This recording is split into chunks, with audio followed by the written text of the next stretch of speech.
UFP, the United Federation of Podcasts.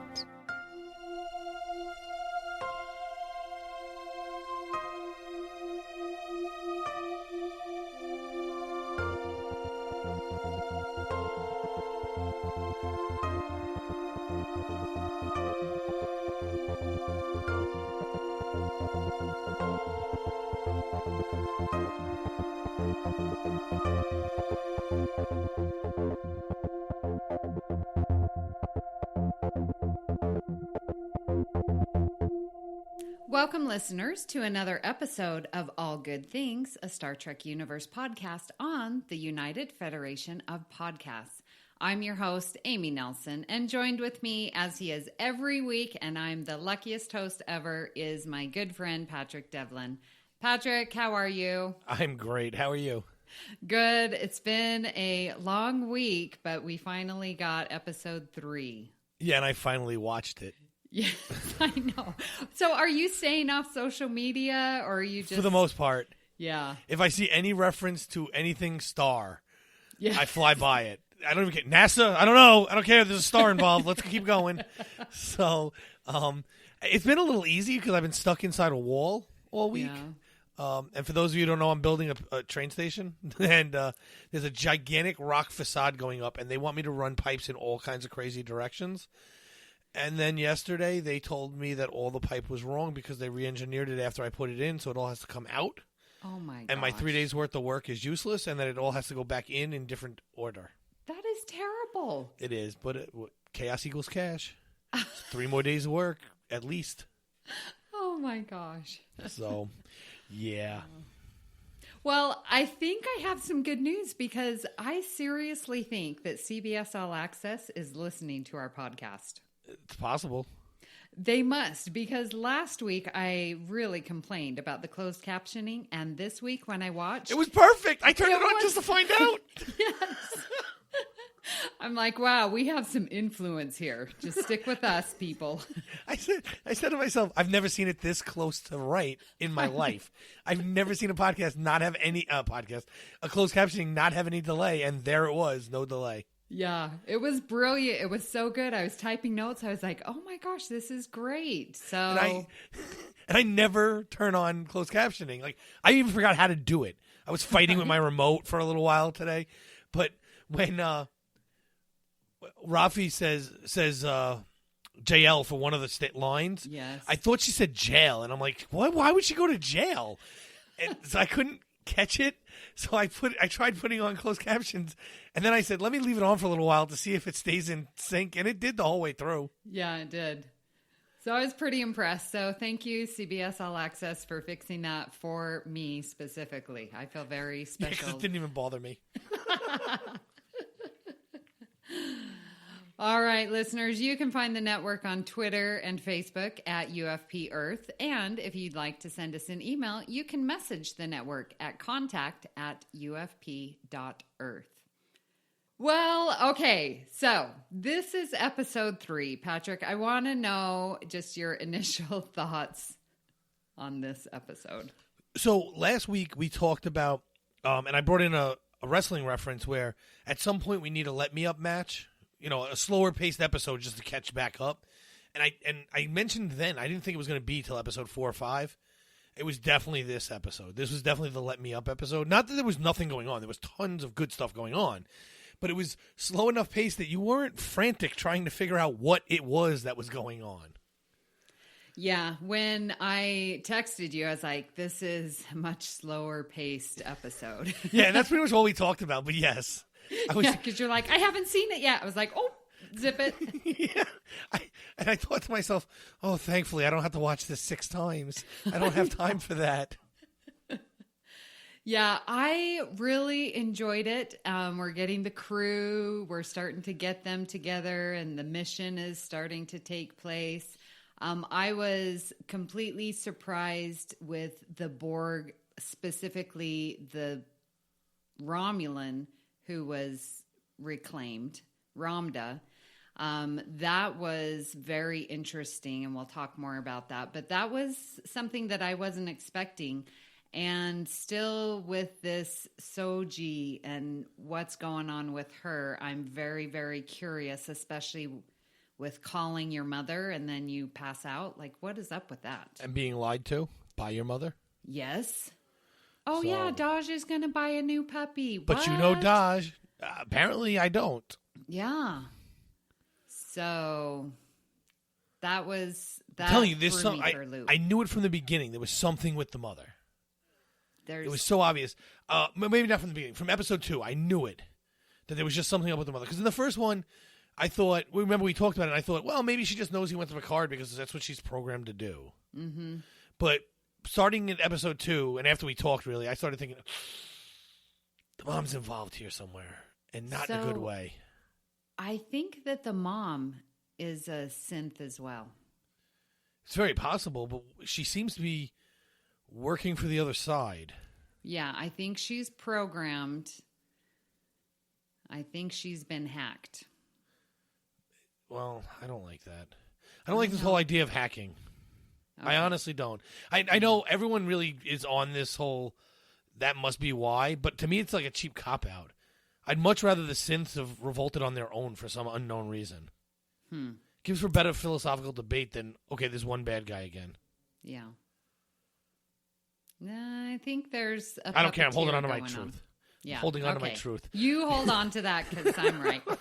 It's very possible, but I'm still holding on. All right. Well, what did you think about the 14 years previous where we have Picard and Raffi talking about trying to save Mars and Picard saying, this is my last ditch attempt. This is my Hail Mary. And I want them to do what I want them to do. And if not, I'm going to resign. And then ... they accept his resignation. Okay, so now I like the fact that they gave us the story of how he resigned. Like, now we have more information on how it came about his resignation, but I don't think he wanted to resign. I don't think I believe that he wholeheartedly believed he would get his way. He was shocked that they Right. accepted his But resignation. I don't think it even crossed his mind that they would take it. Like, he thought, if I say this, I'm getting it. Not either I get it or I leave. Like, that didn't even cross his mind. He just figured, if I say it, I'm going to get my way and we'll move on from here. And instead, it backfires because now he's the guy who just ups and leaves, right? It's caused a situation where it may have left a power void, right, that allowed Commodore O. Yeah, Commodore O to take the power that she now has and to be in a position where she is to be able to be running this Black Ops mission with Romulans. Like, all of this stems from that moment, or could stem from that moment. Yeah. And when I saw that and I saw his regret, like, man, I never thought that they would accept it. I totally went back to my teaching training and it was like, you never make a consequence unless you're willing to do it. And I was like, Picard, that's like rule number 1. You're not going to threaten anything unless you are willing to go through with the threat. Well, you know? but he was willing to go through it. He didn't Yeah, beg for he his had job to. back. However, the unintended consequence here is that Raffi gets fired, Yes. which I want to see that conversation, because how do you justify that? Right. I mean, it wasn't.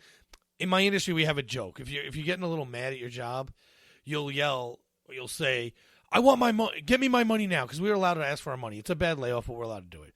And my partners too. It's not like he walked in there and did that.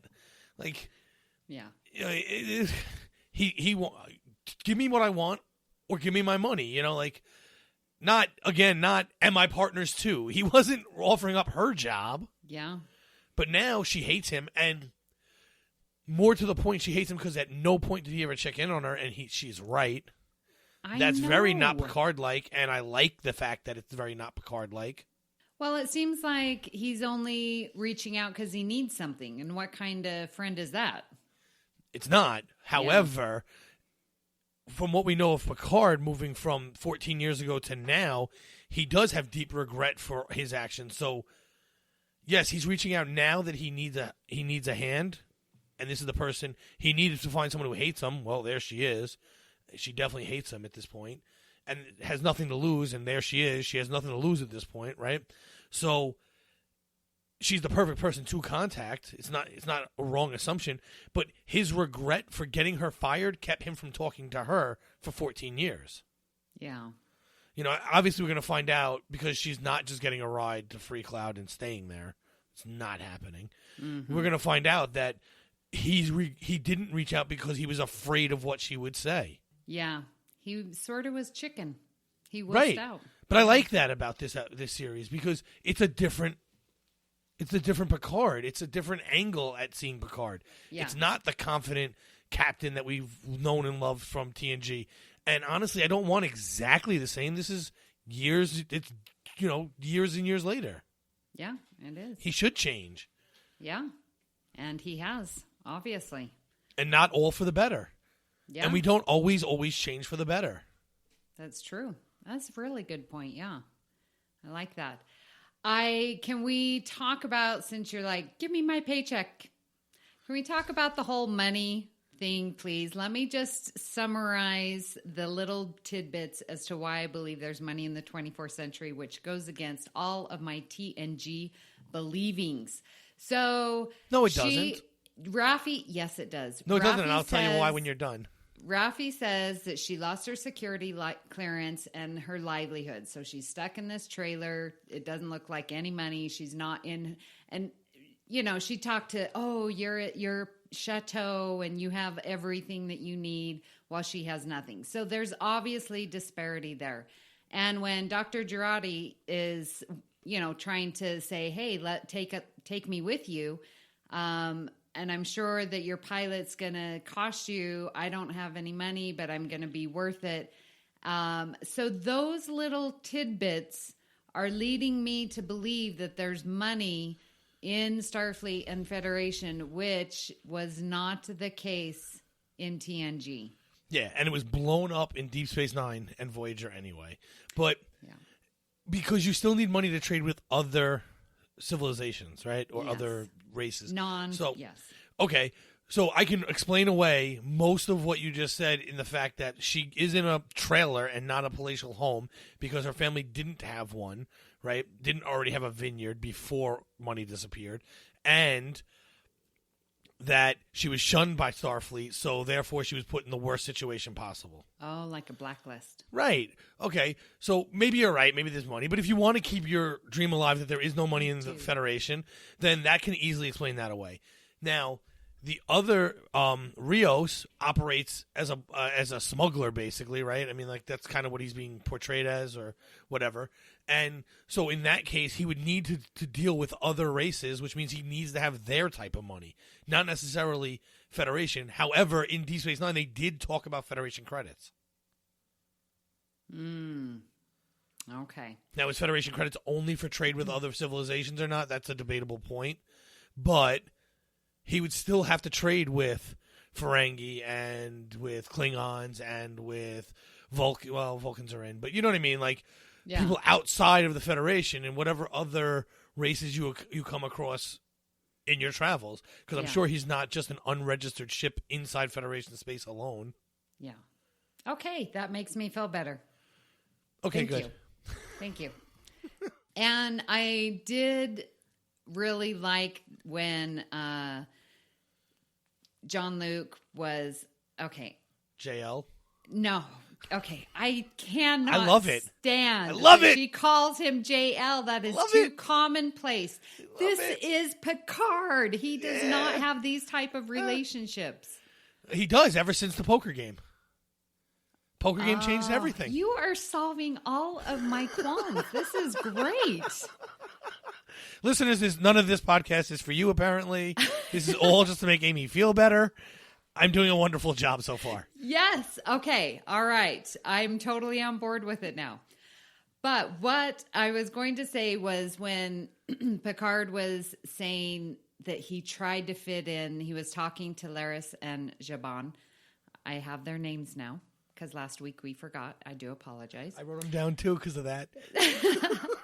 And he was like, I was trying to fit in and I just, I'll miss it. And then Laris was like... Oh, you jumped way to the end of this episode. I know, but I put it with I wrote this whole thing front. down. And she was like, you've always had your eyes in the stars. And I was like,